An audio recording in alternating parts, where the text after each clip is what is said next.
आज का हमारा टॉपिक है मध्य प्रदेश के साहित्यकार। यहाँ से 1 से 2 प्रश्न जरूर आएंगे, तो इस बात को आप बिल्कुल ध्यान रखिएगा कि ये टॉपिक छूटा तो एक क्वेश्चन गया। जैसे आप लोग पढ़ रहे हैं मध्य प्रदेश की जनजातियाँ, ठीक है, तो मध्य प्रदेश की जनजातियों से एक क्वेश्चन तो 100% एग्जाम में आता ही है, चाहे कुछ भी हो जाए। उसी के पैरेलल में हमने क्या देखा, मध्य प्रदेश के जनजातीय व्यक्तित्व देख लिए, तो वो दोनों चीज़ें इंटरकनेक्ट करेंगी आपको, ठीक है। ऐसे ही एक क्वेश्चन आप हर बार पेपर में देखेंगे। प्लस इसका एक बेनिफिट ये भी है कि जो आपका कौन सा वाला पेपर है, सीसेट वाला पेपर जो होता है, उसमें भी इनसे संबंधित क्वेश्चन आते हैं। जैसे किसी का असिस्टेंट प्रोफेसर का एग्जाम है हिंदी में, तो हिंदी के साहित्यकार ऑलरेडी हैं ये, तो वहाँ भी आते हैं। और ये एमपी हिस्ट्री का सेक्शन कहें या एमपी का लिटरेचर वाला सेक्शन कहें हम इसे, इससे क्वेश्चन जरूर आते हैं। तो आराम से आप पढ़िए, ये सब आपको नोट्स में मिल जाएगा, बस समझते चलिए चीज़ों को। देखिए, कालिदास जी के बारे में आप सबने सुना है। सबसे पहली और इम्पॉर्टेंट चीज़ क्या है कि कालिदास कौन है। तो एक डायरेक्ट क्वेश्चन आया है, शेक्सपियर ऑफ इंडिया। किस नाम से जानते हैं हम कालिदास जी को? शेक्सपियर ऑफ इंडिया के नाम से हम कालिदास जी को जानते हैं। तो सबसे पहला और इम्पॉर्टेंट क्वेश्चन आपसे क्या पूछा गया है कि शेक्सपियर ऑफ इंडिया या भारत का शेक्सपियर किसे कहा जाता है। ठीक, उज्जैन से संबंधित हैं, संस्कृत भाषा या संस्कृत लैंग्वेज इनकी बहुत महत्वपूर्ण है। प्लस किसके दरबार में थे ये, तो चंद्रगुप्त विक्रमादित्य जो थे उनके ये दरबार में थे, ये आपको ध्यान रखना है। और विक्रमादित्य के नवरत्न यानी कि 9 ज्वेल्स में इन्हें शामिल किया गया है। अब इनकी जो रचनाएं हैं, बेसिकली जो टेक्स्ट हैं, उनको हम 3 हिस्सों में डिवाइड करते हैं। पहला हिस्सा है, अगर हम देखें, ड्रामा या नाटक, दूसरा है महाकाव्य यानी एपिक, और तीसरा है खंड काव्य। तो ये तीनों, तो यानी कि आप अगर ऐसे देखें, 2 इनके खंड काव्य हैं, ठीक है। नाटक में देखो 3 ही होते हैं, अरे हिंदी में अक्षर देखेंगे तो 3 ही है ना अल्फाबेट। नाटक तो ड्रामा करवा रहे हैं ये, ठीक है, और खंड काव्य 2 और महाकाव्य 2, ठीक है। और इन्हीं से सबसे ज्यादा क्वेश्चन आते हैं। इनके अलावा भी हम कुछ और बातों पे बात कर लेंगे। तो सबसे पहले हम इनके ड्रामा देखते हैं, नाटक कौन कौन से। तो पहला है अभिज्ञान शाकुंतलम, ठीक है। अभिज्ञान शाकुंतलम में क्या देख रहे हैं, एक है शकुंतला और एक है दुष्यंत। आपने सुना होगा महाराज दुष्यंत और शकुंतला की जो प्रेम कहानी है, love story of Maharaja Dushyant and Shakuntala, ये आपकी किस नाटक में है, अभिज्ञान शाकुंतलम जो ड्रामा या नाटक है उसमें बताया गया है, ठीक है। और आप अगर जानते हो तो महाराज दुष्यंत और शकुंतला के ही पुत्र कौन है, भरत, ठीक है। और जो भारत नाम पड़ा है हमारा, वो भरत से भी लिया गया है, ठीक है। फिर है विक्रमोर्वशीयम। तो विक्रमोर्वशीयम जो है एक और नाटक है इनका। यहाँ पर राजा है पुरूरवा और जो उर्वशी हैं इनकी प्रेम कहानी है। अब ये तो शासक है पुरूरवा, लेकिन ये उर्वशी कौन है भाई, तो उर्वशी जो है वो अप्सरा है। आपने अगर सुना हो यक्ष, जैसे एक होते हैं देवता, सुनिए, एक होते हैं भगवान। अंतर पूछ लूंगा तो फिर नहीं बता पाओगे अभी, इसलिए नहीं पूछ रहे हैं। तो एक होते हैं देवता, एक होते हैं यक्ष, एक होते हैं गंधर्व, सुनिए आप सबने ये, और एक होती है अप्सरा, ठीक। तो ये कौन थी, अप्सरा थी। अभी चूंकि साहित्य बड़ा हो जाएगा इसलिए अभी उस पर नहीं जा रहे। तो उर्वशी और पुरूरवा के बीच में जो प्रेम कहानी है वो क्या कहलाती है आपकी, विक्रमोर्वशीयम, ठीक है। फिर इसके बाद आते हैं मालविकाग्निमित्रम, नाम में ही छुपा हुआ है, एक है मालविका और अग्निमित्र। तो बेटा किनके बीच की प्रेम कहानी है, अग्निमित्र और मालविका की प्रेम कहानी क्या कहलाती है आपकी, मालविकाग्निमित्रम कहलाती है। इससे क्वेश्चन जो आता है वो मैं आपको बता देता हूं कि ये जो हैं आपके अग्निमित्र, बेटा अग्निमित्र जो हैं वो शुंग वंश के शासक थे। कौन से डायनेस्टी के, तो आपको ये ध्यान रखना है कि ये जो शुंग वंश है, कौन सा वंश, शुंग वंश। तो शुंग वंश के शासक थे कौन, अग्निमित्र। और ज्यादा अच्छे से बोले तो शुंग वंश के संस्थापक थे पुष्यमित्र शुंग। कौन थे, पुष्यमित्र शुंग। अभी जब हम एमपी की हिस्ट्री पढ़ेंगे, इंडियन हिस्ट्री पढ़ेंगे, तो उसमें ये चीजें आएंगी। पुष्यमित्र शुंग के जो बेटे थे वो अग्निमित्र थे। तो अग्निमित्र और मालविका, इनकी जो लव स्टोरी या प्रेम कहानी है वो कहलाती है मालविकाग्निमित्रम। तो 3 बातें क्लियर हुई। अभिज्ञान शाकुंतलम, अभिज्ञान शाकुंतलम में कौन है, तो महाराजा दुष्यंत और शकुंतला, और इनके बेटे थे भरत। दूसरा क्या है, विक्रमोर्वशीयम, तो राजा पुरुरवा और कौन है यहाँ पे, ठीक है, उर्वशी। इनके बीच की प्रेम कहानी क्या कहलाती है, विक्रमोर्वशीयम। और मालविका अग्निमित्रम में मालविका और अग्निमित्र जो कि शुंग वंश के शासक थे, इनकी प्रेम कहानी है, तो ये कहलाती है मालविका अग्निमित्रम। आई होप तीनों चीजें क्लियर होंगी सभी को, ठीक। तो ये हो जाती है हमारी पहली बात। तो हमने 3 इनके जो ड्रामा या नाटक थे उन पे बात कर ली। अब हम आ जाते हैं एपिक या महाकाव्य पे। तो बेटा जो इनके महाकाव्य हैं, एक है रघुवंशम, आप नाम में ही समझ पा रहे हो, रघुवंशम किसका वंश, ठीक है। तो राजा राम किस वंश से थे, रघुवंश से थे। तो रघुवंश यानी कि राजा दिलीप और अन्य जो वंशज थे इस वंश के, उनके बारे में जानकारी हमें किससे मिलती है, रघुवंशम से मिलती है। देखिए एक और होता है भगवान राम का, अगर हम वंश की बात करें तो इन्हें हम किस वंश का मानते हैं, इक्ष्वाकु वंश। शब्दों पे अब थोड़ा ध्यान देना, कौन सा वंश, इक्ष्वाकु वंश, ठीक है। तो जो भगवान राम थे वो इक्ष्वाकु वंश के क्षत्रिय थे, और इक्ष्वाकु वंश का संबंध जैन धर्म से भी है। तो आपसे ये प्रश्न है हमारा कि जैन धर्म में जो 24 तीर्थंकर हुए हैं, आप जानते हैं 24 तीर्थंकर माने जाते हैं। जैसे जैन धर्म के जो पहले तीर्थंकर हैं वो कौन माने जाते हैं, ऋषभदेव या आदिनाथ। ऐसे ही टोटल 24 तीर्थंकर हुए हैं। तो इनमें से कौन से नंबर के तीर्थंकर हैं जो इक्ष्वाकु वंश के हैं, सही बताना आप लोग। 23rd 23वें तीर्थंकर कौन थे, ठीक है। तो जो पार्श्वनाथ थे, कौन, पार्श्वनाथ, ठीक है। तो पार्श्वनाथ जी जो 23वें नंबर के तीर्थंकर हैं, थोड़ा शब्द पे ध्यान देना, कौन से नंबर के, 23वें तीर्थंकर जो पार्श्वनाथ जी थे वो भी इक्ष्वाकु वंश से संबंधित थे। तो फिर अगला प्रश्न बनता है भाई कि इनके माता पिता का नाम क्या था। पार्श्वनाथ जी, देखो पिता पिता, ठीक है। तो पिता थे इनके अश्वसेन और माता वामा, माता वामा, अरे कितना अच्छा, माता वामा, पिता अश्वसेन। देखिए काशी के शासक थे इनके पिता अश्वसेन, इनकी पत्नी थी वामा, ठीक है। तो इनकी माता का नाम वामा, ठीक है, और पिता अश्वसेन। इनके पुत्र थे कौन, पार्श्वनाथ जी। अब यहां से प्रश्न क्यों ये महत्वपूर्ण है, क्योंकि पार्श्वनाथ जी को ज्ञान प्राप्त कहां हुआ था, इस पे क्वेश्चन आ सकता है क्योंकि ये करंट अफेयर से कनेक्ट होगा। समेध शिखर, और समेध शिखर जो है वर्तमान में गिरिडीह झारखंड में, कहां पर है समेध शिखर, गिरिडीह झारखंड में है। तो आपसे एक और क्वेश्चन पूछा जा सकता है, क्योंकि आपको अगर पता हो तो अभी जैन धर्म के लोगों ने इस चीज का काफी विरोध किया था कि इसे धार्मिक स्थल क्या बना रहे थे, एक पर्यटन स्थल घोषित कर रहे थे समेध शिखर को। तो इसके लिए काफी सारा विवाद क्रिएट हो गया था, या इस पे काफी सारी डिस्कशन होने लगा था। तो समेध शिखर 23वें तीर्थंकर पार्श्वनाथ जी, और यही वो पार्श्वनाथ जी हैं, इन्होंने क्या दिए हैं, 4 जो महाव्रत हैं। शब्दों पे ध्यान दीजिएगा अच्छे से, एक एक क्वेश्चन आपसे एग्जाम में पूछा गया है। सत्य, अहिंसा, अस्तेय और अपरिग्रह। क्या क्या, सत्य, अहिंसा, अस्तेय और अपरिग्रह।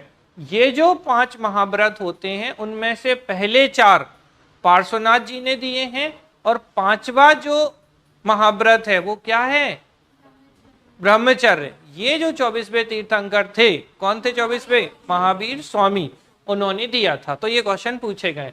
देखो अब हम कहां से कहां चले गए, रघुवंश यानी भगवान राम के जो वंशज, मतलब पूर्वज थे, वंशज नहीं कहेंगे, रघु, तो बेसिकली महाराजा दिलीप और उनके आसपास के जो वंशज हैं उनसे संबंधित जानकारी हमें रघुवंश में मिलती है। भगवान श्री राम जो हैं वो इक्ष्वाकु वंश से संबंधित रहे हैं, और इक्ष्वाकु वंश से ही संबंधित कौन रहा है, पार्श्वनाथ जी, जो कि 23वें तीर्थंकर थे, जो कि अश्वसेन और महारानी वामा के पुत्र थे, जो कि काशी के शासक थे। और इनको जो ज्ञान प्राप्त हुआ है वो समेत शिखर कहाँ है? गिरिडीह झारखंड में समेत शिखर स्थित है। ठीक, क्लियर है आपको? तो ये एक हो गया महाकाव्य रघुवंशम और दूसरा है कुमार संभवम। देखो बेटा, कुमार संभवम जो है वो शिव पार्वती, भगवान शिव और पार्वती जी के विवाह और कार्तिकेय के जन्म और जो तारकासुर है, सुना होगा आपने अच्छे से नाम, तारकासुर कहते हैं जैसे सामान्य भाषा में आप, तो तारकासुर का जो वध किया गया था या इसकी जो हत्या की गई थी, मारा गया था इसे, उससे संबंधित माना जाता है। कभी अगर बाई चांस इसमें अंदर चले जाएं कि भाई कुमार संभवम में क्या है, तो कुमार संभवम में कौन? भगवान शिव, माता पार्वती, उनके बेटे कार्तिकेय तथा तारकासुर वध की जानकारी हमें किससे मिलती है? कुमार संभवम से मिलती है। मेंस में लिखने में भी काम आएगा, आती है, डायरेक्ट क्वेश्चन आता है आपसे कालिदास के बारे में लिखिए, तो महाकवि कालिदास में 3 हमने नाटक देखे, 2 हमने एपिक या क्या देख लिया, महाकाव्य, और इसके बाद हैं 2 आपके खंड काव्य। तो बेटा जो खंड काव्य हैं उन पे हम लोग अगर बात करें तो एक है मेघदूतम। कौन सा है? मेघदूतम। अब मेघ का मतलब होता है बादल, तो बादल या क्लाउड को दूत बना के भेज दो। समझ में आ रही? तो अपनी प्रिय या प्रिया को बादल के द्वारा संदेश भेजा।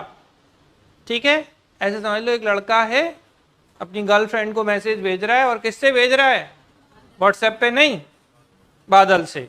तो ये क्या हो गया आपका? मेघदूतम। और उसके बाद एक और है ऋतु संहार।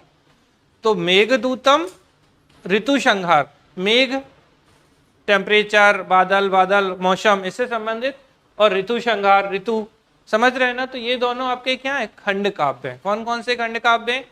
ओवरलेप मत कर देना, 3 नाटक, 2 महाकाव्य, 2 खंड काव्य। ठीक है, तो मेघदूतम, ऋतु संहार जो है इनसे संबंधित है। और मध्य प्रदेश सरकार आप जानते हैं कि कालिदास सम्मान, कालिदास समारोह वैसे कहाँ आयोजित किया जाता होगा? ठीक है, तो कालिदास समारोह जो है बेटा ये उज्जैन में आयोजित किया जाता है। ठीक, ध्यान रखिएगा। किसके नाम पर? कालिदास को हम किस नाम से जानते हैं? शेक्सपियर ऑफ इंडिया या भारत के शेक्सपियर के नाम से जानते हैं। क्लियर है कालिदास जी? इसके बाद नेक्स्ट आ जाते हैं भवभूति। देखो ये चीजें आपने 9th-10th के लेवल पे पढ़ी होंगी, अगर आपका हिंदी रहा होगा तो निश्चित रूप से। क्या कहते थे? एक क्वेश्चन आता था अगर आपको आइडिया हो तो, क्या? जीवन परिचय, यही प्रश्न होता था सीधा सीधा। ठीक है, और जीवन परिचय में आप लोग दिमाग नहीं लगाते थे, क्या सब रटने की कोशिश करते थे। हम क्या, अगर मान लो 6 हैं सिलेबस में तो हम 5 ही पढ़ते थे। क्यों? एक अथवा में आता था। अरे भाई देखो सिंपल सा फंडा है, यही तो गेम है। 6 है ना, एक ही लिखना है ना। तो अब आपको पता है कि एक में अथवा आना है, मतलब 2 आएंगे, उनमें से एक लिखना होगा। तो भैया 5 पढ़ लो, एक तो अथवा में होगा ना। छठवा ज्यादा से ज्यादा दुर्भाग्यशाली हो गए तो वो छठवा आ जाएगा अथवा में, तो भी एक तो आपका फंस गया। देखो गेम अभी भी यही है। प्रीवियस ईयर जैसे आपको पता है, आईपीएस चिराग जैन ने भी जब आपसे शुरुआत में बात की तो क्या बोले, यूपीएससी का क्या बढ़िया फुल फॉर्म बताया उन्होंने।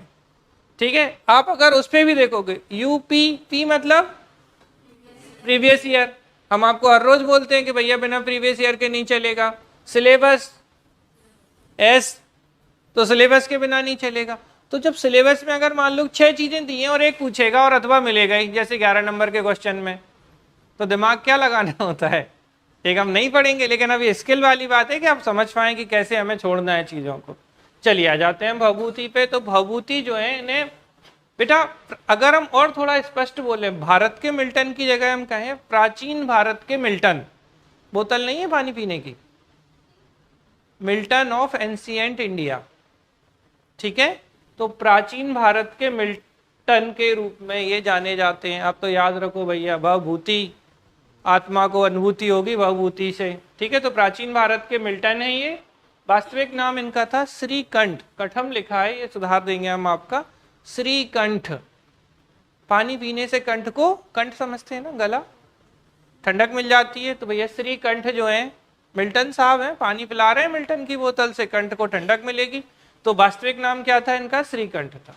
ये तीनों बहुत आए एग्जाम में, बहुत अच्छे से ध्यान रखना, गलती नहीं होनी चाहिए। एक है मालती माधव, बहुत बढ़िया। मालती फिर से हीरोइन और माधव, ठीक है, तो नायक, इनकी लव स्टोरी।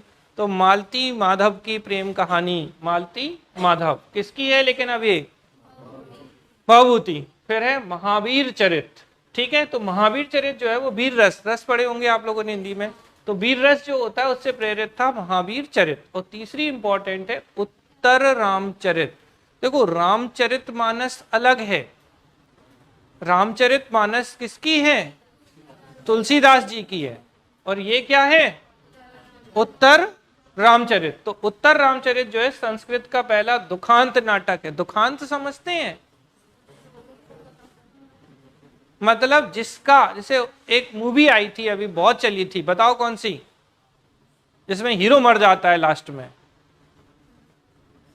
अरे जिसके खूब गाने आए हैं, दुनिया भर के गाने चले उसके, हर लड़का लड़की के जवान पे थे बीच में ये गाने। बताओ, बता रही लड़की, सही बता रही, बोलो। हाँ आशिकी, अरे वो हीरो मर जाता है ना उसमें, वो कूद जाता है वो डैम में, कहाँ कूदता है वो लास्ट में, नहीं देखिए आप में से किसी ने? अरे कितने गाने चले भाई उसके। तो ये उत्तर रामचरित जो है वो किसका है, उसका नहीं है, भवभूति का है।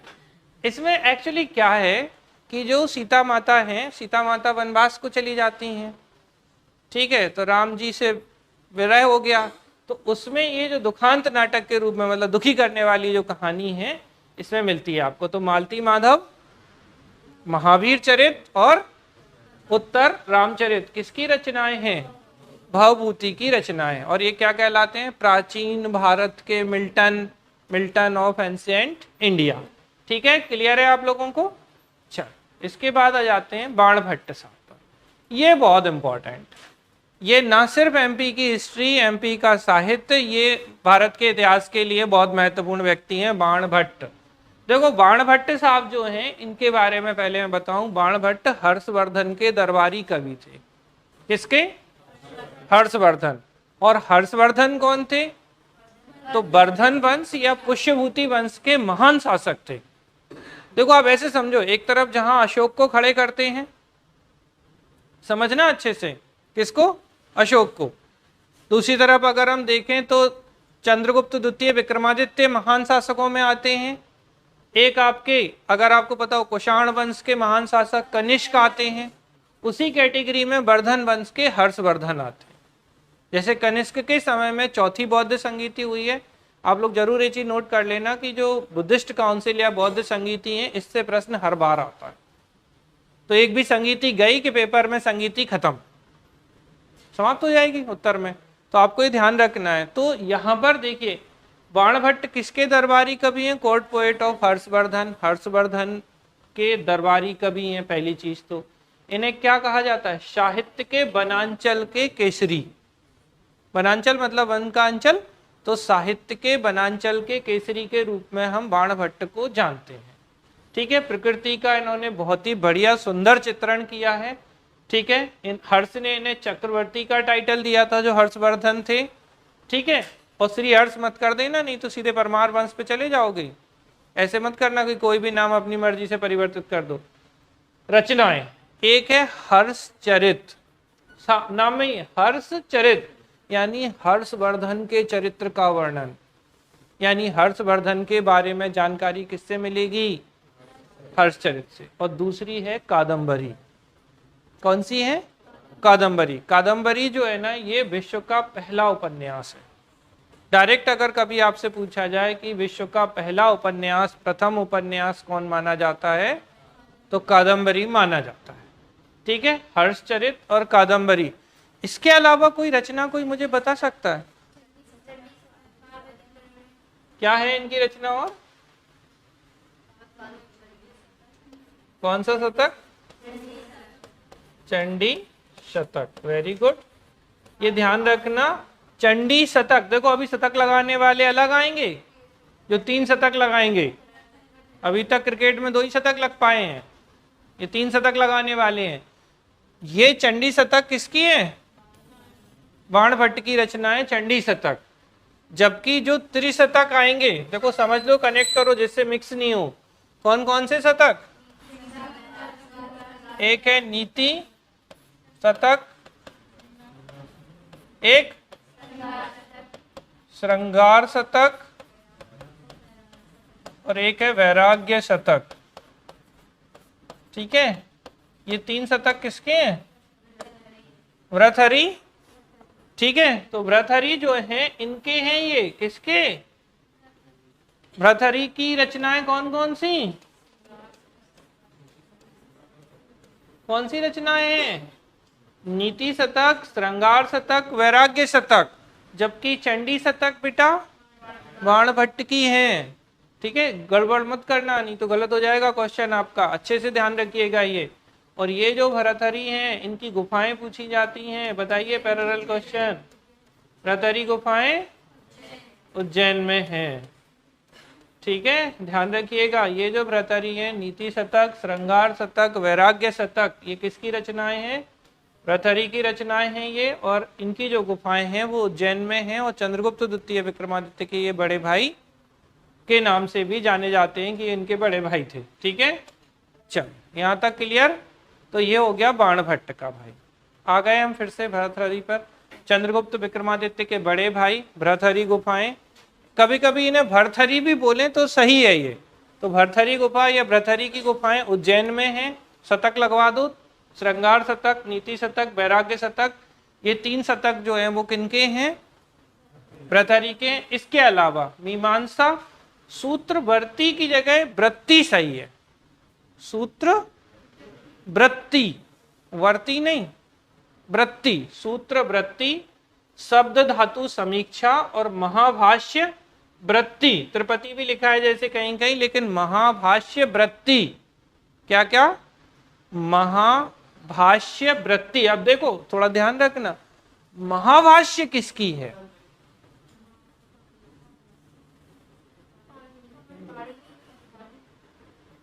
महाभाष्य किसकी है? पाणिनि, पतंजलि। क्या बोलिए फिर से एक बार। महाभाष्य, बस इतना ही बोल। महाभाष्य पाणिनि या पतंजलि? तो अष्टाध्यायी किसकी है फिर? अष्टाध्यायी जो है संस्कृत ग्रामर पर बुक है, पहली संस्कृत ग्रामर पर बुक है अष्टाध्यायी, ये पाणिनि की है। और पाणिनि जो थे वो नंद वंश के शासक महापद्म नंद के दरबार में थे। यूपीएससी का क्वेश्चन था ये। पाणिनि को पतंजलि के दरबार में बिठा दिया था, पाणिनि को उन्होंने पुष्यमित्र शुंग के दरबार में बिठा दिया था। पापा एक जैसे लगते हैं ना, पापा एक जैसे कभी नहीं हो सकते। पाणिनि की बुक अष्टाध्यायी, संस्कृत ग्रामर है, पहली बात क्लियर। दूसरी बात करते हैं हम पाणिनि के बाद, दूसरी बात क्या? पतंजलि। पतंजलि जो है वो योग गुरु या योग दर्शन, इन्हीं की है महाभाष्य। बेसिकली इन्होंने महाभाष्य पे टीका लिखा है। चलो हो गया। लेकिन महाभाष्य वृत्ति या त्रिपति ये किसकी है? भर्तृहरि की। ध्यान रखिएगा। फिर वाक्यपदीय भी इनकी रचना है। तो वाक्यपदी देखिए इंपॉर्टेंट ये 3 आती हैं कि कौन सा शतक नहीं है? श्रृंगार शतक, नीति शतक, वैराग्य शतक, मीमांसा सूत्र वृत्ति, शब्द धातु समीक्षा, महाभाष्य वृत्ति और वाक्यपदी। अच्छा ऐश्वर्या मैडम, आवाज आ रही है आपको? रिप्लाई करिए जरा। हाँ बताएं आप, इनमें कितने कितने श्लोक हैं? आप तो असिस्टेंट प्रोफेसर बनने वाली हैं। श्रृंगार शतक, नीति शतक और वैराग्य शतक में श्लोक बताइए।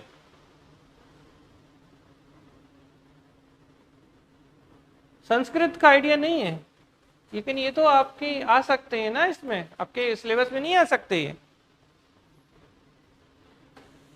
अच्छा ठीक, भर्तृहरि नहीं है, फिर बढ़िया है, कोई नहीं। चलिए आ जाते हैं नेक्स्ट। राजशेखर। राजशेखर जो थे बेटा, अब थोड़ा ध्यान रखिएगा। अच्छा पहले तो चलो पहला क्वेश्चन है कि राजशेखर किसके दरबार में थे?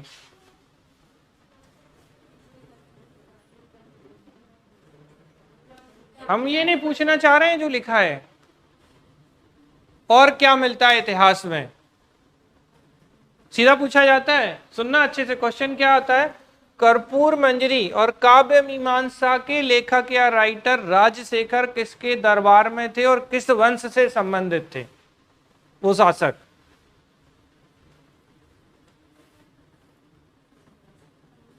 कौन से वंश के शासक और कौन से शासक थे, ये तो ठीक है, ये गलत नहीं है, ये भी सही है, लेकिन वो भी सही है। और अगर ये बता रहे हो तो मैं फिर पूछूंगा कि युवराज देव प्रथम ने क्या बनवाया, चलो बताओ। अच्छा, जो लोग बोल रहे थे वो बोल रहे हैं, आप जल्दी बोलो फटाफट, क्वेश्चन समझे, दोनों क्वेश्चन पहले क्लियर करें, क्या पूछना चाह रहे। देखो समझना अच्छे से, प्रश्न सुनना पहले अच्छे से। ये जो त्रिपुरी है, त्रिपुरी यानी जबलपुर, त्रिपुरी त्रिपुर सुंदरी मंदिर, जबलपुर सब जानते हैं मध्य प्रदेश में है, कि कल्चरी वंश के जो शासक हैं युवराज देव प्रथम, इनके दरबार में थे, इसमें कोई दो राय नहीं है। कौन से वंश के शासक, कल्चरी वंश के। देखो कल्चरी वंश की अलग अलग शाखाएं हैं,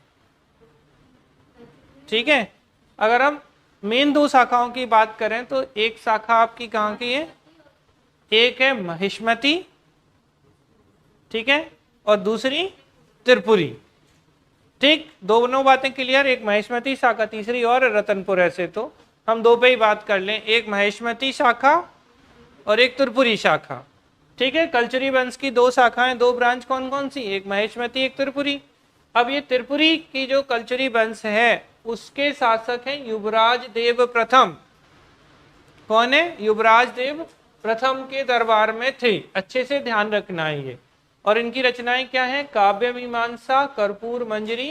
कर्पूर मंजरी में कल्चरी वंश का वर्णन मिलता है कि जो कल्चरी डायनेस्टी। अब जैसे क्वेश्चन क्या बन सकता है, किस रचना में कल्चरी वंश से संबंधित जानकारी मिलती है। जैसे एक एग्जाम्पल बताता हूं मैं, इतिहास में क्वेश्चन पूछा गया है कि निम्न में से कौन सी रचनाओं से परमार वंश की जानकारी मिलती है।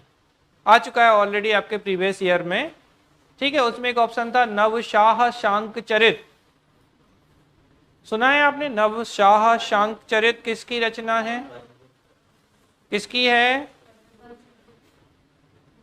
पद्मगुप्त के, परमार वंश की जानकारी देता है।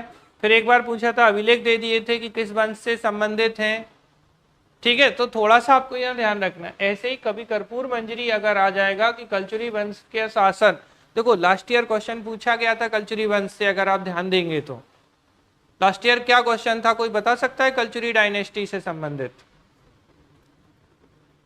प्रयास करो। देखो ऐसे नहीं चलता है जीवन,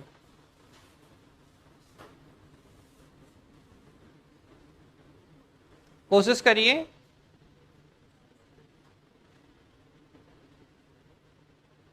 कोई नहीं, बताना अब होमवर्क है। चलो आपको लास्ट ईयर का प्रीलिम्स का पेपर था जिसमें, चलो मैं बता देता हूं, अलबरूनी सही आंसर था, अब बता दो।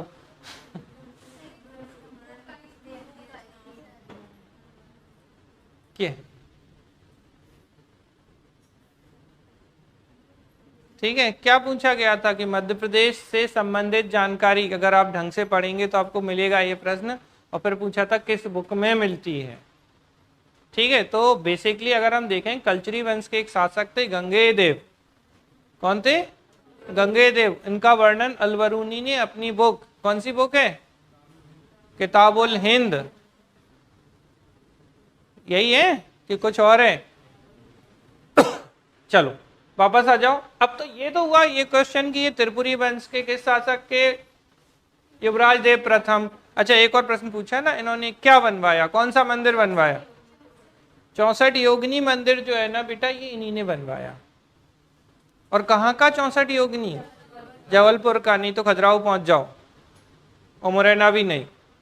देखो 64 योगिनी मंदिर हमें कहाँ कहाँ मिलते हैं, एक खजुराहो में, इनको एक तरफ कर दो, एक मुरैना में उन्हें दूसरी तरफ कर दो, और तीसरा क्या है, जबलपुर में। जबलपुर चूंकि त्रिपुरी के नाम से जानते हैं, तो जबलपुर में जो भेड़ाघाट पर बना है 64 योगिनी मंदिर, तंत्र विद्या के लिए, वो आया नहीं आज तंत्र वाला लड़का, ठीक है।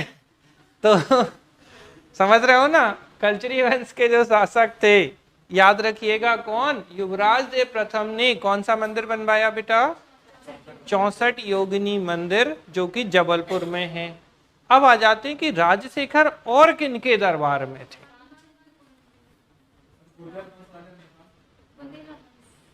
गुर्जर प्रतिहार वंश के, बोलो सही बोल रहा हूं, महिपाल। ठीक है, तो महिपाल के दरबार में भी थे गुर्जर प्रतिहारों के। कौन से?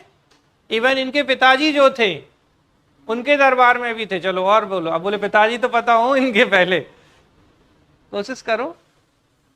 ठीक है, तो महेंद्रपाल के दरबार में और महेंद्रपाल के बेटा महिपाल के दरबार में कौन थे? प्रश्न तो मैं पूछ सकता हूं कि महिपाल के शासनकाल में कौन से मंदिर का निर्माण हुआ?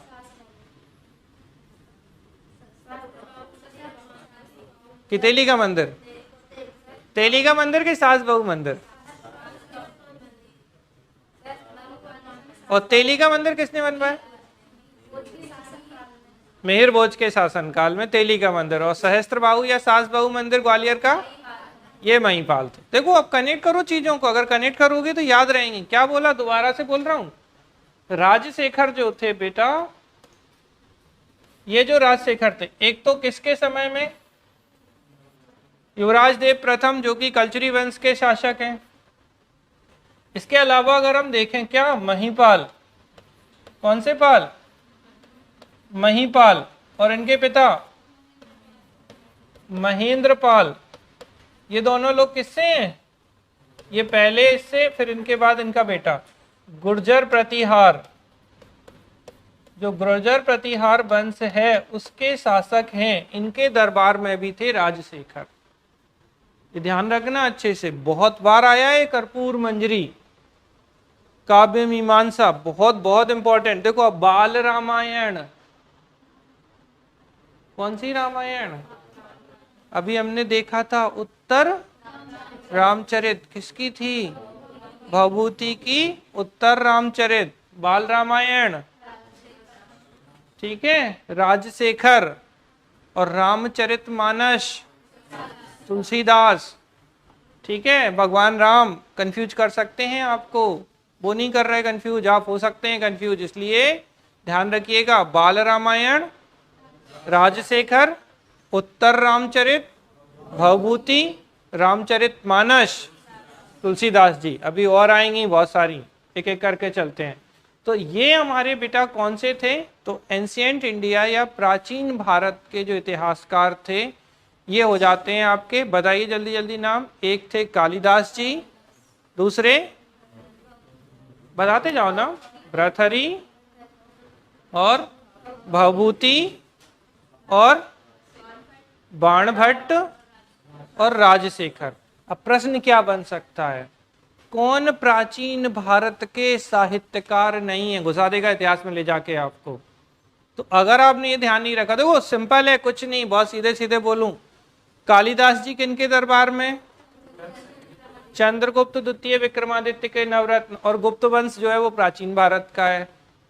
और आप जानते हैं कि क्या बोलते हैं उसे, हम गुप्त काल को क्या बोलते हैं? गोल्डन पीरियड ऑफ इंडिया, या गोल्डन पीरियड, सही बोलें तो golden period of ancient India, प्राचीन भारत का स्वर्ण काल। प्राचीन भारत हो गया, समझ में आ रही है बात? हर्षवर्धन के दरबारी कौन? बाणभट्ट। हर्षवर्धन पुष्यभूति या वर्धन वंश के, ये प्राचीन भारत का वंश। कलचुरी वंश, लिंक चली गई।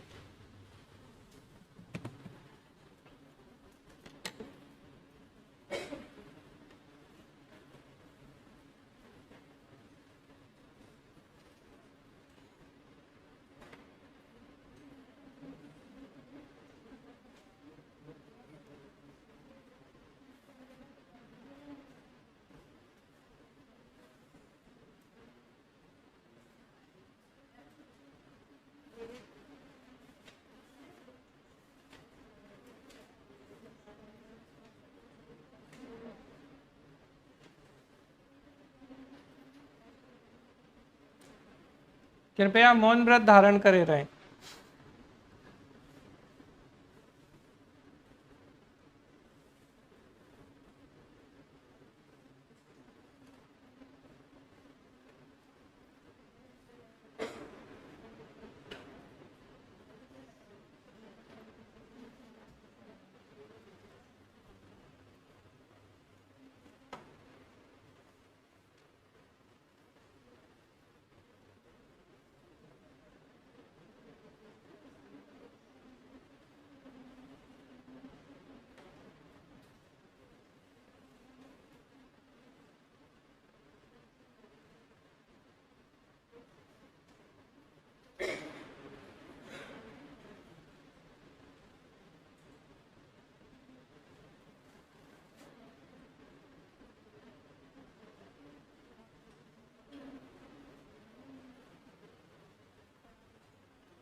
हाँ भाई, तो हम आ गए थे, हमें आपको बता रहा था कि हमें कनेक्ट कैसे करना है। वॉइस आ रही ना लाइव में आप लोगों को? रिप्लाई करिए जरा कोई। तो मैं आपको ये बता रहा था कि हमें जैसे कनेक्ट कैसे करना है। तो इसको कनेक्ट करने का जो सही तरीका है कि हम थोड़े से प्राचीन भारत के राजवंशों को समझ लें। गुप्त वंश प्राचीन भारत का वंश है, ठीक है। कलचुरी वंश प्राचीन भारत से कनेक्ट होता है। गुर्जर प्रतिहार प्राचीन भारत से कनेक्ट होंगे। तो अगर आप उनसे भी कनेक्ट कर लेंगे तो आपको आंसर मिल जाएगा। पुष्यभूति वंश या वर्धन वंश प्राचीन भारत से कनेक्ट होगा। तो उनके शासकों से भी अगर हम इन्हें कनेक्ट करने की कोशिश करें तो भी हम आराम से क्या समझ सकते हैं कि ये प्राचीन भारत के। तो एक प्रश्न आपसे क्या पूछा जा सकता है कि कौन प्राचीन भारत का साहित्यकार नहीं है?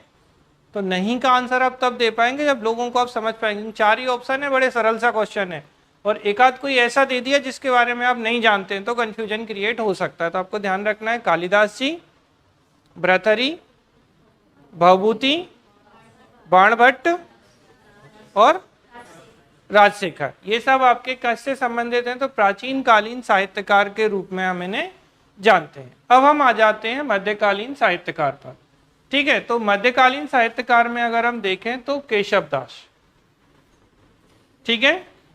तो ये जो केशव दास जी हैं, इनके बारे में भी आप लोगों ने कई बार सुना होगा। तो एक तो इनका जन्म माना जाता है ओरछा में इनका जन्म हुआ था, और यहाँ के जो शासक थे इंद्रजीत के ये दरबारी कवि थे। तो केशव दास जी किनके थे? इंद्रजीत के दरबारी कवि थे, कोर्ट पोएट थे ये, ठीक है। कठिन काव्य का प्रेत, कभी कभी ऐसा डायरेक्ट क्वेश्चन आ सकता है कि कठिन काव्य का प्रेत किन्हें कहा जाता है? तो केशव दास। रीति काल के प्रवर्तक हैं ये बहुत इंपॉर्टेंट है। ये बेटा सिर्फ जीएस में नहीं, सीसेट में तक पूछ ली गई है किताबें। तो इनकी रचनाओं को आप ध्यान रखिएगा अच्छे से। जैसे रसिक प्रिया, कौन सी प्रिया? रसिक प्रिया, कवि प्रिया, ठीक है, रामचंद्रिका, जहांगीर, ठीक है, इसका नाम क्या है? जहांगीर जस चंद्रिका। आपको बस ये 3 याद रखनी है, रसिक प्रिया, कवि प्रिया और रामचंद्रिका। अब आप बताओ मुझे, आपसे एक प्रश्न है मेरा कि भैया किनके प्यार में रसिक प्रिया लिख डाली इनने? चलो बताओ, कौन बताएगा? क्वेश्चन समझ में आया पहले आपको मेरा? अरे कोई तो होगा। हाँ, कौन थी? वही तो पूछ रहे हैं। क्या? ठीक है। तो एक राय प्रवीण नाम की एक डांसर कहें, नृत्यिका कहें, नृत्य करने वाली थी, उनसे इनका बड़ा लगाव हो गया। किन की बात कर रहे हैं हम? इंद्रजीत का नहीं, केशव दास जी का। तो उनके प्यार में पड़ के इनने क्या लिख डाली? रसिक प्रिया, ठीक है। और नाम, जीवन में रस ही रस होगा इनके। तो रसिक प्रिया, कवि प्रिया और रामचंद्रिका, ये आप ध्यान रखिएगा। ये किनकी रचनाएं हैं? केशव दास जी की, ठीक है। अच्छे से ध्यान रखिएगा, गलती नहीं होनी चाहिए। इसके बाद आ जाते हैं भूषण, ठीक है। भूषण जो है, इनका उपनाम बेटा जटाशंकर भूषण या जटाशंकर के नाम से भी हम इन्हें जानते हैं। भूषण को हम किस नाम से जानते हैं? जटाशंकर के नाम से जानते हैं। ये शिवाजी के भी दरबारी कवि थे। और अगर हम मध्य प्रदेश के शासक की बात करें तो महाराजा छत्रसाल इनके दरबार में भी रहे हैं। तो अगर आपसे डायरेक्ट कभी प्रश्न आता है कि भूषण किन किन के दरबार में रहे हैं, तो एक महाराज शिवाजी जो कि मराठा साम्राज्य के संस्थापक थे, फाउंडर ऑफ मराठा एम्पायर, और दूसरे कौन थे? महाराजा छत्रसाल, ठीक है। अच्छे से ध्यान रखिएगा, इनके भी दरबार में रहे हैं। तो भूषण की जो रचनाएं थी उनमें क्या है बेटा? तो शिवाजी के शौर्य की बात की गई है, छत्रसाल का संरक्षण प्राप्त हुआ। अब देखो, शिवाजी शिवराज भूषण, ठीक है। तो कौन सा भूषण? शिवराज भूषण, भूषण हजारा, छत्रसाल दशक, शिवा बावनी। क्वेश्चन आपसे ऐसा पूछा जा सकता है कि भूषण की कौन सी रचनाएं नहीं है? तो आपको ये ध्यान रखना है। देखो, छत्रसाल जी के दरबार में रहे तो दशक बिता दिया अपना, छत्रसाल दशक, ठीक है। शिवा बावनी, शिवाजी जो थे शिव जी के भक्त थे, तो शिवा बाबनी, शिवराज, फिर से शिव आ गया तो शिवराज भूषण, और भूषण हजारा। ये जो इनकी रचनाएं थी किसकी थी? ये भूषण की थी।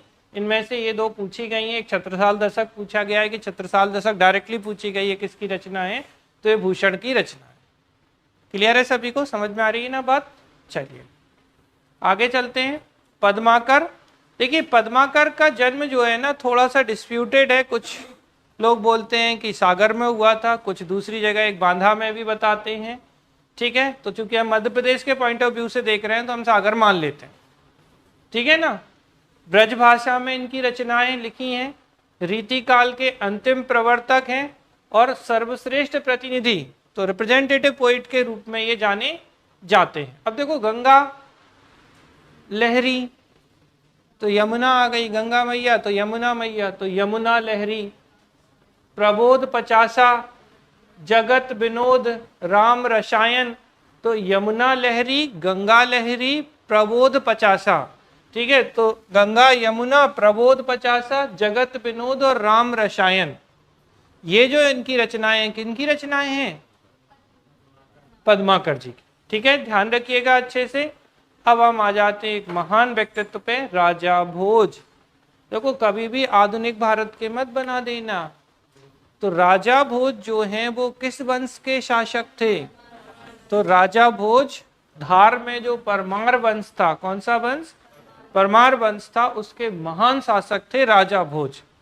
ना ये खुद विद्वान थे, इवन इनके दरबार में बहुत सारे स्कॉलर या विद्वान, हालांकि ऐसा तक कहा गया है कि इनके दरबार में 500 विद्वान रहा करते थे। समझ में आ रहा है ना। तो विद्वानों के महान संरक्षक के रूप में ये जाने जाते हैं। राजा भोज की रचनाओं की बात करें तो संस्कृत कंठाभरण, ठीक है, सम्रांगण सूत्रधार, कहीं कहीं सम्रांगण सूत्र भी लिखा होता है। ठीक है, योग वृत्ति, विद्या विनोद। ठीक है, इनमें से ये पूछी गई है संस्कृत कंठावरण और सम्रांगण सूत्रधार किसकी रचनाएं हैं? तो ये रचनाएं जो है वो किसकी हैं? राजा भोज की रचनाएं हैं। अच्छा, एक प्रश्न है मेरा यहाँ पे, बताइएगा राजा भोज को किसने पराजित किया था?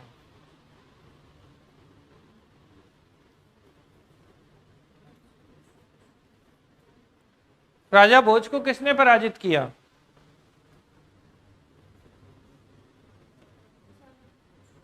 चलो कल्चरी वंश के थे।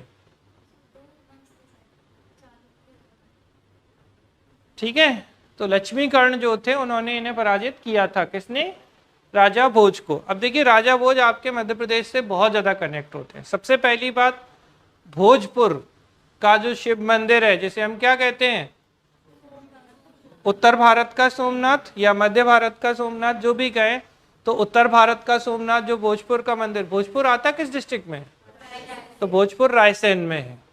ठीक है, तो भोजपुर का शिव मंदिर। भोपाल की बात करें, मध्य प्रदेश की राजधानी, तो भोपाल शहर के संस्थापक, फाउंडर ऑफ भोपाल सिटी, राजा भोज। आपका जो भोजताल है, जो कि रामसर साइट या रामसर स्थल है, भोजताल का निर्माण किसने कराया? राजा भोज ने कराया। ये भी आपको ध्यान रखना है। और अगर हम बात करते हैं तो एक धार में बहुत फेमस मंदिर है, कई बार एग्जाम में आया है। ठीक है, क्या नाम है? भोजशाला मंदिर। क्या नाम है?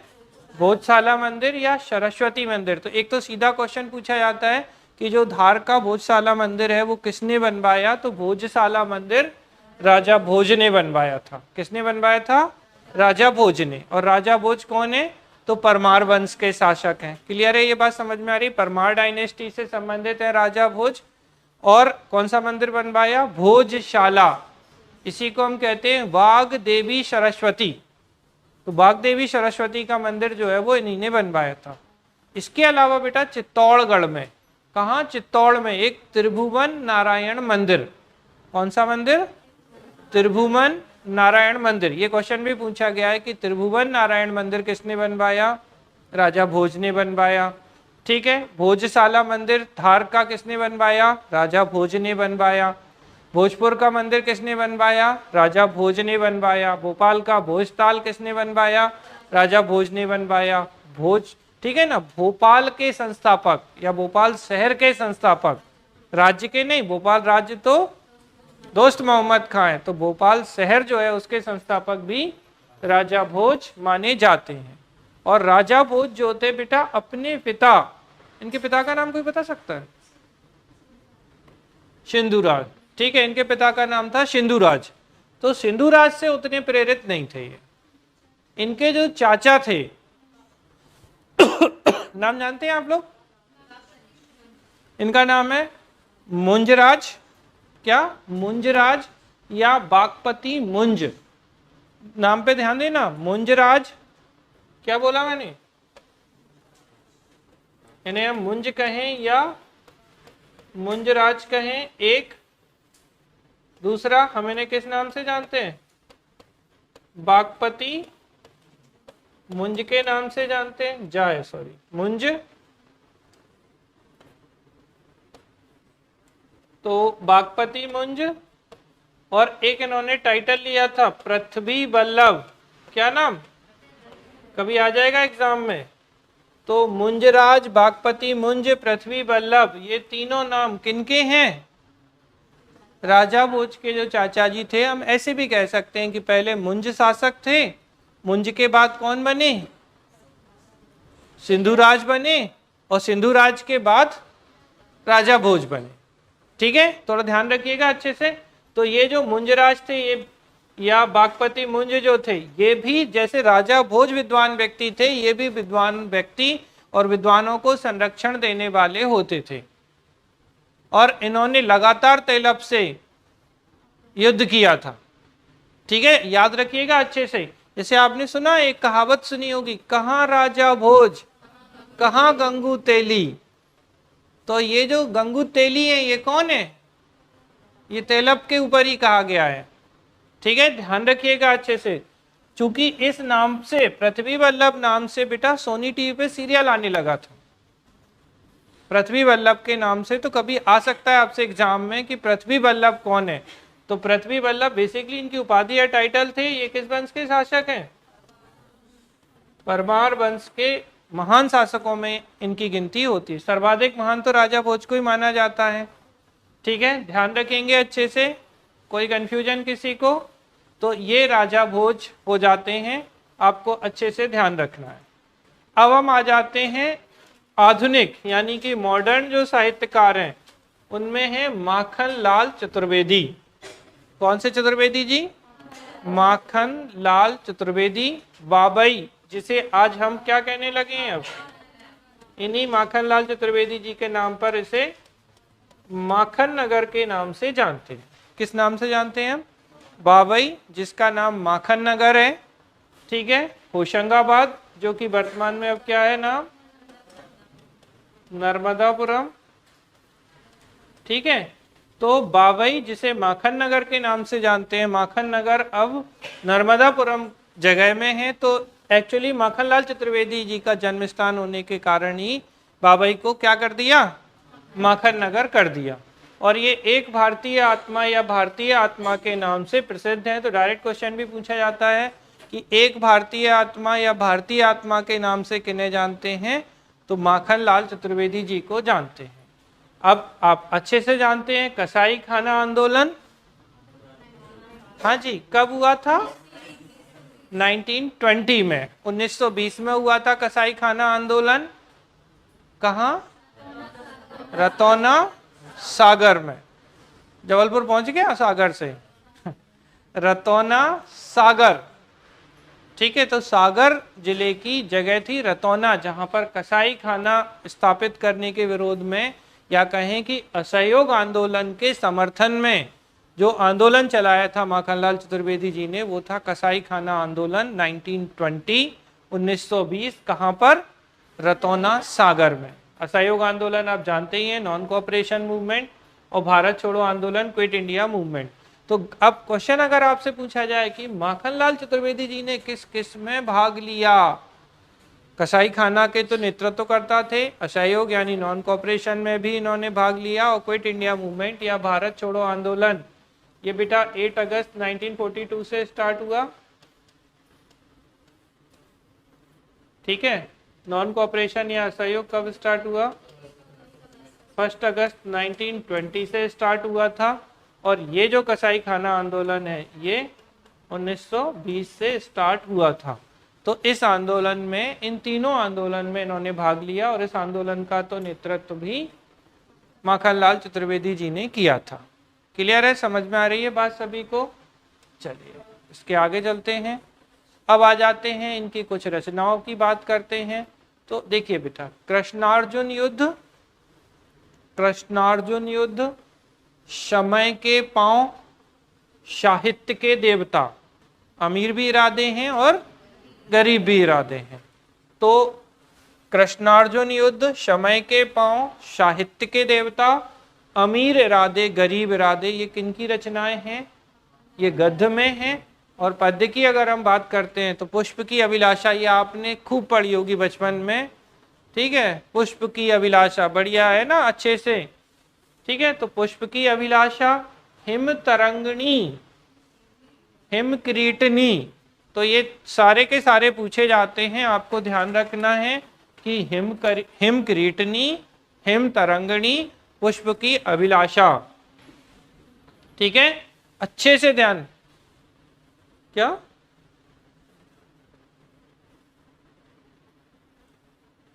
ठीक, बिल्कुल। तो आपको ये ध्यान रखना है, पुष्प की अभिलाषा, हिम तरंगिणी, हिम किरीटनी, किसकी रचनाएं ये सब? माखनलाल चतुर्वेदी। और अगर हम देखें अन्य रचनाओं में, समर्पण, ध्यान रखिएगा, मरण ज्वार, माता, ये भी इन्हीं की रचनाएं हैं। तो समर्पण, मरण ज्वार, माता, इनकी रचनाएं हैं, अच्छे से ध्यान रखना है। पत्रकारिता के क्षेत्र में माखनलाल चतुर्वेदी पुरस्कार शुरू हो चुका है 1991 से। इसके अलावा राष्ट्रीय स्तर पर आपको पता है कि माखनलाल चतुर्वेदी राष्ट्रीय पत्रकारिता विश्वविद्यालय भोपाल में ही है, ठीक है। तो ये भोपाल में स्थित है। अब याद करो, कर्मवीर हमने आपको बताया था, कर्मवीर पत्रिका जो थी या समाचार पत्र जो था, इसका प्रकाशन किस दौरान किया है इन्होंने? तो जो कसाई खाना आंदोलन अभी हमने पढ़ा यहाँ पर 1920, उस दौरान इन्होंने कर्मवीर का प्रकाशन किया था। तो डायरेक्ट पूछा गया था कि कर्मवीर का पब्लिकेशन किसने किया? तो कर्मवीर माखनलाल चतुर्वेदी जी ने, जिन्हें हम एक भारतीय आत्मा के नाम से जानते हैं। इन्होंने कसाई खाना आंदोलन शुरू किया था 1920 में। असहयोग आंदोलन जो 1 अगस्त 1920 को हुआ था, उसमें भी भाग लिया था। और क्विट इंडिया मूवमेंट यानी भारत छोड़ो आंदोलन जो 8 अगस्त 1942 को शुरू हुआ था, उसमें भी इन्होंने भाग लिया था, ठीक है। अच्छे से ध्यान रखिएगा। इनकी रचनाएं, कृष्णार्जुन युद्ध, समय के पांव, साहित्य के देवता, अमीर इरादे गरीब इरादे, पुष्प की अभिलाषा, हिम तरंगिणी, हिम किरीटनी, समर्पण, ठीक है, मरण ज्वार, माता।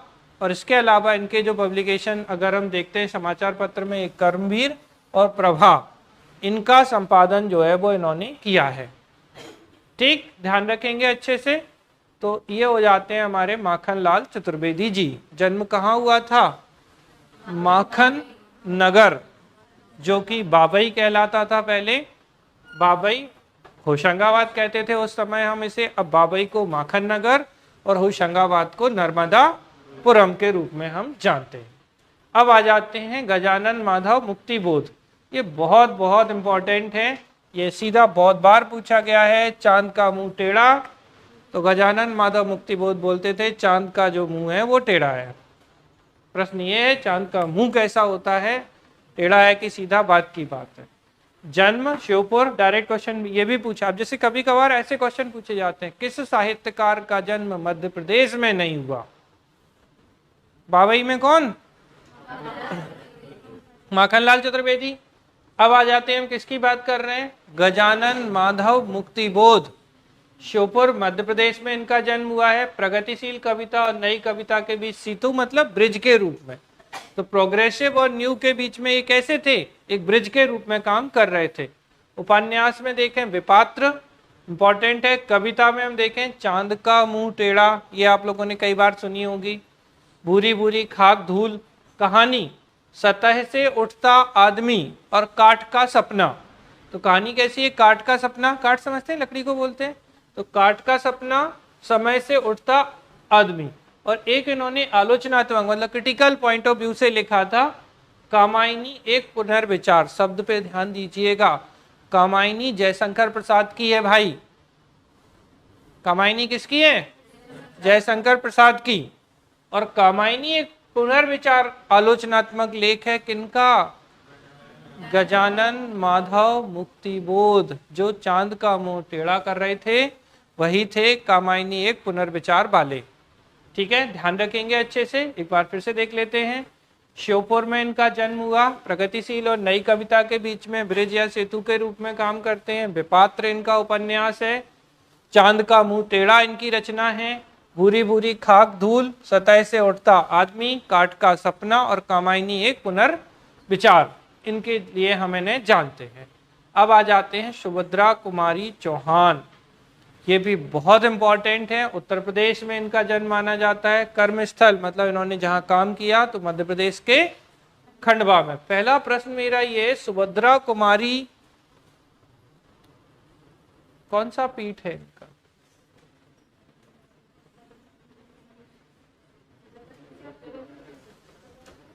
कुछ सुभद्रा कुमारी चौहान सृजन पीठ। तो मैंने आपको बताया है कि सृजन पीठ से भी लगभग हर साल एक प्रश्न आता है एग्जाम में। तो सुभद्रा कुमारी जी का जो सृजन पीठ है वो कहाँ है? जबलपुर में। ठीक है, जबलपुर की कौन सी यूनिवर्सिटी? रानी दुर्गावती विश्वविद्यालय। तो रानी दुर्गावती यूनिवर्सिटी जबलपुर में कौन सा पीठ है? सुभद्रा कुमारी चौहान का सृजन पीठ है। अब आ जाते हैं हम इनके कर्मस्थल खंडवा में है। ठीक है, और खंडवा को कौन सा क्या बोलते हैं हम? बता जल्दी से, कौन सा? पूर्वी या पश्चिमी?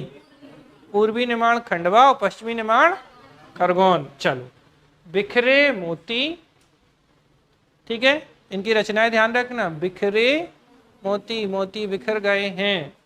मुकुल, सीधे साधे चित्र। राखी, मुकुल को राखी बांधी, सीधे साधे चित्र थे जिसमें और जिसके मोती बिखर गए हैं। क्या किया? सुभद्रा कुमारी चौहान महिलाएं राखी बांध रही हैं, तो राखी बांधी किसको? मुकुल को। सीधे साधे चित्र थे और उसमें से हीरे नहीं बिखरा देना भैया, बिखरे मोती। ठीक है, झांसी की रानी, ये प्रश्न जो है वो कंफ्यूजिंग है, अभी बताते हैं इस पे। फिर जलियांवाला बाग में बसंत, उन्मादनी, त्रिधारा। कौन कौन सी रचनाएं इनकी अच्छे से ध्यान रखिएगा। बिखरे मोती, मुकुल, सीधे साधे चित्र, राखी, झांसी की रानी, जलियांवाले बाग में बसंत और उन्मादनी और त्रिधारा। झांसी की जो रानी है ये किसी और की रचना भी है क्या भाई?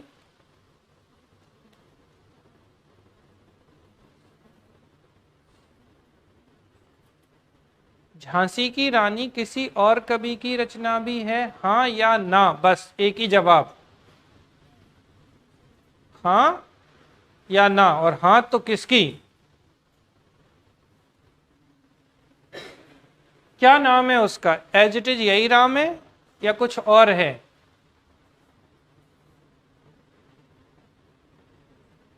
झांसी की रानी किसकी? वृंदावन लाल वर्मा। कभी ऐसा नहीं हो दो ऑप्शन आ जाए, झांसी की रानी किसकी रचना है? पहला ऑप्शन सुभद्रा कुमारी चौहान, नीचे हम देख ही नहीं रहे, सी ऑप्शन में और भी दोनों। तो वृंदावन लाल वर्मा और सुभद्रा कुमारी चौहान, याद रखेंगे अच्छे से। तो ये हो जाती है सुभद्रा कुमारी चौहान। अब आ जाते हैं बाल कृष्ण शर्मा नवीन पर। तो ये जो नवीन जी थे ये भी बहुत महत्वपूर्ण व्यक्ति हैं बेटा। शाजापुर, शाजापुर आप जानते हैं, शाजापुर से एक नई डिस्ट्रिक्ट बनी है आगर मालवा 2000 कब? 16 अगस्त 2013। शब्दों पे ध्यान दीजिएगा प्लीज। शाजापुर से कौन सा जिला बना? आगर मालवा 16 अगस्त 2013 को। ये कौन से नंबर का जिला था? तो ये मध्य प्रदेश का 51वां नंबर का डिस्ट्रिक्ट था आगर मालवा, जो कि शाजापुर से 16 अगस्त 2013 को अलग होकर बना है। एक तो बेटा ये राजभाषा आयोग के सदस्य थे। किसके सदस्य थे? राजभाषा आयोग।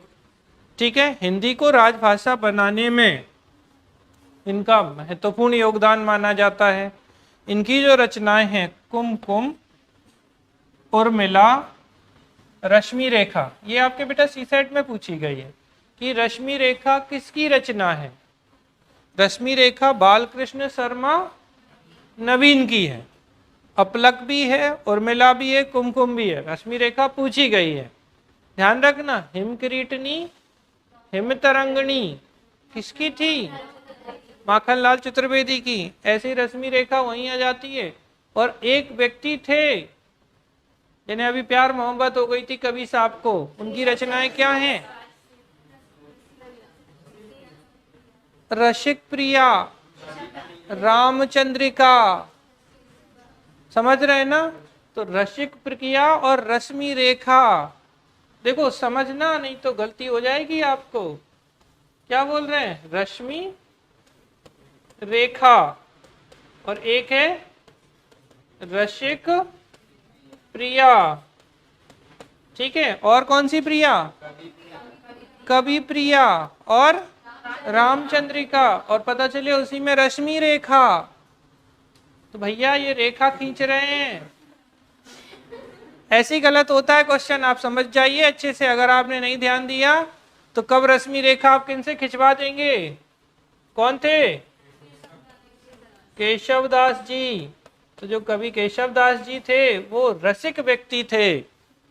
ठीक है, और जो बालकृष्ण शर्मा नवीन हैं, इन्होंने नवीन रश्मि रेखा खींची है।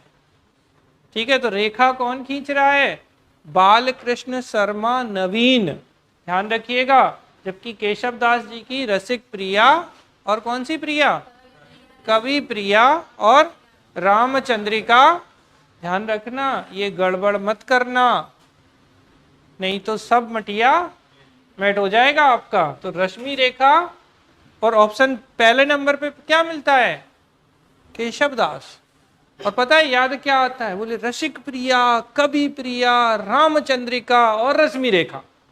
ऐड कर दिया आपने, रश्मि रेखा नहीं चाहिए। ये ध्यान रखना, मैं आपको 3 बार रिपीट कर चुका हूं। अब भी गलत कर दोगे तो रो दोगे पेपर में जाके। तो ये ध्यान रखिएगा अच्छे से, ये नहीं चाहिए। ये नवीन है भाई। कौन है ये? बालकृष्ण शर्मा नवीन, साजापुर वाले हैं, रेखा को साझा कर रहे हैं। और रेखा किसके साथ साझा हो रही है? तो साजापुर और आगर मालवा के बीच। मतलब मैं ऐसे याद रख सकता हूं। अरे क्वेश्चन याद रखिएगा। ऐसी बंद कर दें, लीजिए कर दिया बंद। और पंखा बंद कर दें, और कर लो, कर दें। चलो हो गया यहाँ तक। तो ये हो गए बालकृष्ण शर्मा नवीन, हिंदी भाषा। अब आ जाते हैं भवानी प्रसाद मिश्र। देखिए ये जो भवानी प्रसाद मिश्र साहब हैं, ये व्यंग करेंगे। व्यंग समझते हो ना? ठीक है, कमेंट करे कोई आप पे। ठीक है, होशंगाबाद के पिपरिया गांव में वर्धा आश्रम इनका कर्मस्थल है। वर्धा महाराष्ट्र वाला। गांधी जी से अत्यंत प्रभावित थे ये, बहुत इन्फ्लुएंस थे गांधी जी से। गीत फरोश, कौन से फरोश? गीत फरोश, खुशबू के शिलालेख, त्रिकाल संध्या। तो भवानी, याद रखिएगा भवानी प्रसाद मिश्र की। भवानी जी क्या कर रहे हैं? गीत फरोश, खुशबू के शिलालेख और त्रिकाल संध्या जो है वो किनकी है? भवानी प्रसाद मिश्र की है। होशंगाबाद से इनका जन्म माना जाता है। इनके बारे में आपने खूब सुना होगा, हरि शंकर परसाई जी। ठीक है, ये आपके हिंदी में 9th 10th में अगर आपने हिंदी पढ़ी होगी तो निश्चित रूप से आपको इनमें देखा होगा। तो होशंगाबाद शहर से संबंधित माने जाते हैं, व्यंग्यकार हैं। निबंध, भूत के पांव पीछे, भूत के पांव ही नहीं होते, पीछे आगे क्या करेंगे? भूत के पांव पीछे, पगडंडियों का जमाना, बेईमानी की परत, ये बहुत आती है। रानी नागफनी की कहानी किसकी है? हरि शंकर परसाई, रानी नागफनी की कहानी पढ़ी होगी आई थिंक आप लोगों ने। ठीक है, तो रानी नागफनी की कहानी।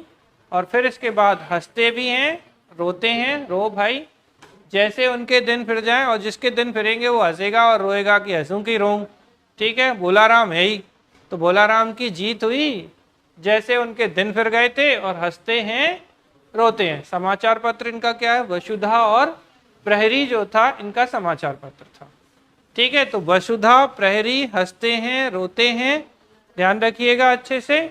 और इम्पोर्टेंट क्या थी, रानी नागफनी की कहानी, किसकी, हरिशंकर परसाई जी की। अब आ जाते हैं शरद जोशी। तो शरद जोशी क्या है, ये भी भयंकर हैं। उज्जैन में इनका जन्म हुआ था, नई दुनिया में निबंध लेखन का कार्य करते थे, फिर किसी बहाने से लिख डालेंगे निबंध, अरे नई दुनिया है ना, फिर किसी बहाने से राह किनारे बैठ जीप पर सवार इल्लियां और परिक्रमा। जीप पर इल्ली आ गई है आपकी, जीप कौन सी जीप, गाड़ी वाली कि जीप वाली, जीव नहीं है, टंग नहीं है ये, जीप पर सवार इल्लियां परिक्रमा लगा रही हैं, किनारे बैठे थे, और फिर किसी बहाने से, तो फिर किसी बहाने से राह किनारे बैठ गए, जीप पर इल्लियां सवार थीं, परिक्रमा लगा रही थी। किसकी रचनाएं हैं ये, शरद जोशी से। ये अपने कमेंट के लिए बहुत जाने जाते थे, शरद जोशी भैया अच्छा बयान करते थे। और इनकी कहानी क्या है, तो तिलिस्म जो है इनकी कहानी थी। मुल्ला रमूजी, ये भोपाल के हैं भैया, उर्दू साहित्यकार हैं ये, उर्दू के, गुलाबी उर्दू, ठंड वाली उर्दू नहीं, तो गुलाबी ठंड, ऐसी गुलाबी उर्दू के जनक शैली के रूप में जाने जाते। औरत जात, भोपाल में खूब इस्तेमाल होता है ये शब्द, औरत जात समझती नहीं है, ठीक है ना। लाठी और भैंस,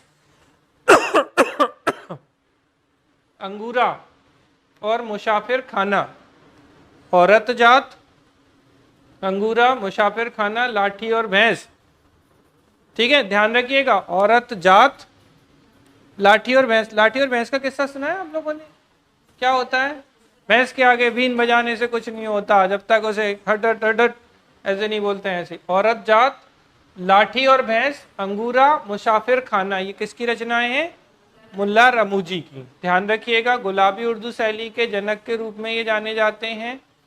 कवि प्रदीप, उज्जैन में जन्म हुआ था, ये मेरे वतन के लोगों खूब सुना होगा आपने, ठीक है।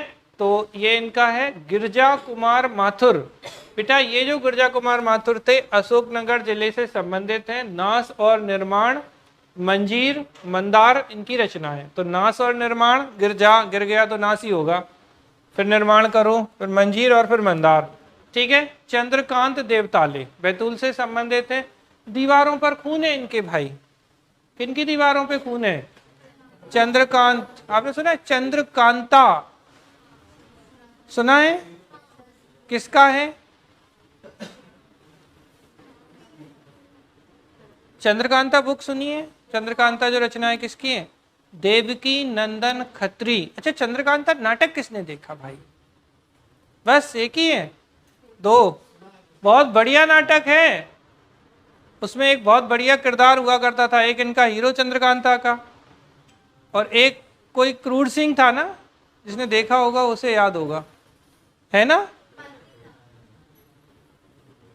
हाँ, बैतूल से संबंधित हैं ये, चंद्रकांता नहीं है ये, कांत हैं। और चंद्रकांता किसका है, देवकी नंदन खत्री का। चंद्रकांत देवताले बैतूल से संबंधित है। इनकी दीवारों पर खून है, पत्थर की बेंच है इनकी, उजाड़ का संग्रहालय। अब क्या है, उजाड़ दिया संग्रहालय, पत्थर की बेंच ही बचेगी, फिर दीवारों पे खून होगा, ठीक है। तो ध्यान रखिएगा अच्छे से। नरेश मेहता, नरेश मेहता बेटा जो है शाजापुर से संबंधित है। कृति और चौथा संसार नामक हिंदी दैनिक का संपादक। तो कृति और चौथा संसार किनका है, नरेश मेहता का। अनिल माधव दवे, ये इंपॉर्टेंट व्यक्ति हैं, इनको ध्यान रखिएगा। डायरेक्ट क्वेश्चन पूछा गया था, इनकी डेथ हो चुकी है संभवतः। तो अनिल माधव दवे की जब डेथ हुई थी तो पूछा गया था कि ये किस क्षेत्र से संबंधित है। तो पर्यावरण विशेषज्ञ के रूप में, पर्यावरण एनवायरमेंटलिस्ट के रूप में ये जाने जाते हैं। उज्जैन के बड़नगर से संबंधित हैं। मध्य प्रदेश के राज्यसभा के सांसद भी रहे हैं ये। नर्मदा समग्र भी एक बार किसी एग्जाम में पूछी गई है कि नर्मदा समग्र किसकी बुक है।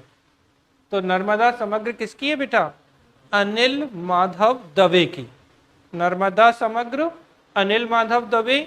शिवाजी व स्वराज इन्हीं की है। रोटी और कमल की कहानी 1857 इन्हीं की है। तो रोटी और कमल की कहानी, शिवाजी और स्वराज, और नर्मदा समग्र, ये बहुत इंपॉर्टेंट है। आप अच्छे से ध्यान रखिएगा कि नर्मदा समग्र अनिल माधव दवे की रचना है। तो अनिल माधव दवे जो है इनकी रचना क्या है, नर्मदा समग्र। ठीक है, शिवाजी और स्वराज, रोटी और कमल की कहानी। द्वारका प्रसाद मिश्र, एक मिश्र कौन से पढ़े अभी हमने, भवानी प्रसाद मिश्र। अब ये कौन है भाई, ये मुख्यमंत्री हैं द्वारका प्रसाद मिश्र, मध्य प्रदेश के पूर्व मुख्यमंत्री रहे हैं। लिविंग इन एरा आत्मकथा है और कृष्णायन, तो आपको ध्यान रखना है लिविंग इन एरा और दूसरी कृष्णायन जो है वो किसकी रचना है, द्वारिका प्रसाद मिश्र की, जो मध्य प्रदेश के चीफ मिनिस्टर भी रहे हैं। बाल कवि बैरागी, बाल कवि बैरागी मंदसौर से थे और दो टूक बाल कवि हैं, दो टूक कह दिया भैया, बोले सुन लो समझ लो जो भी समझना है। अटल बिहारी वाजपेयी, बहुत बहुत इंपॉर्टेंट पर्सनैलिटी मध्य प्रदेश के। अच्छा, मध्य प्रदेश से और कोई प्रधानमंत्री बना है क्या के अलावा, सोच लो। ग्वालियर इनका जन्म स्थान है। रचनाएं, मेरी 51 कविताएं, कई बार एग्जाम में पूछी गई हैं। मेरी 51 कविताएं, संसद में 3 दशक, रंग रंग हिंदू मेरा परिचय, ये दोनों एग्जाम में आ चुकी हैं। संसद में 3 दशक किनकी है और मेरी 51 कविताएं किसकी रचनाएं हैं, तो अटल बिहारी वाजपेयी जी जो हैं इनकी रचनाएं जो हैं वो मानी जाती हैं। इसके बाद अगर हम बेसिकली वो रग रग हिंदू बोलेंगे तो ज़्यादा अच्छा है, रंग नहीं है वो, रग रग, ठीक है ना। कामता प्रसाद गुरु सागर जिले से संबंधित हैं, हिंदी के व्याकरणाचार्य थे। हिंदुस्तानी शिष्टाचार, पार्वती और यशोदा, ये कोई नहीं पूछा अभी तक कामता प्रसाद गुरु से, लेकिन फिर भी आप थोड़ा ध्यान रखिएगा। हिंदुस्तान का जो शिष्टाचार है और पार्वती जो है, मेरी 51 कविताएं आ चुकी हैं, ध्यान रखिएगा। संसद के 3 दशक आ चुकी हैं, ध्यान रखिएगा। किसकी थी, मध्य प्रदेश के से संबंधित जो भूतपूर्व प्रधानमंत्री थे हमारे श्री अटल बिहारी वाजपेयी जी। और अटल बिहारी वाजपेयी जी के जन्म दिवस को हम किस रूप में मनाते हैं, ठीक है, तो सुशासन दिवस या गुड गवर्नेंस डे के रूप में भी हम इन्हें जानते हैं। हरिकृष्ण देवसरे सतना से संबंधित थे, बाल साहित्यकार थे। अच्छा, एक और चीज मैं आपको बता दूं इनसे संबंधित, अटल बिहारी वाजपेयी से संबंधित, कि जो अटल बिहारी वाजपेयी जी हैं ये ग्वालियर से संबंधित थे। हिंदी में भाषण देने वाले प्रधानमंत्री के रूप में भी हम इन्हें जानते हैं। तो संयुक्त राष्ट्र महासभा जो है, यूएन जनरल असेंबली में हिंदी में भाषण देने वाले प्रधानमंत्री भी थे। हिंदी में भाषण देने वाली पहली महिला नहीं है ये आ चुका है एग्जाम में ऑलरेडी। कौन थी, ठीक है, श्रीमती विजयलक्ष्मी पंडित, जो थी हिंदी में भाषण देने वाली थी संयुक्त राष्ट्र महासभा में, श्रीमती विजयलक्ष्मी पंडित। और हिंदी में भाषण देने वाले पहले प्रधानमंत्री श्री अटल बिहारी वाजपेयी जी, ठीक है, ध्यान रखिएगा अच्छे से। और अटल बिहारी वाजपेयी जी के ही समय में हमारा शक्ति 98, जानते हैं शक्ति 98 क्या है, परमाणु परीक्षण जो हुआ था शक्ति 98, वो इन्हीं के समय में हुआ था। ठीक है, तो ये हो जाता है आपका यहाँ तक का।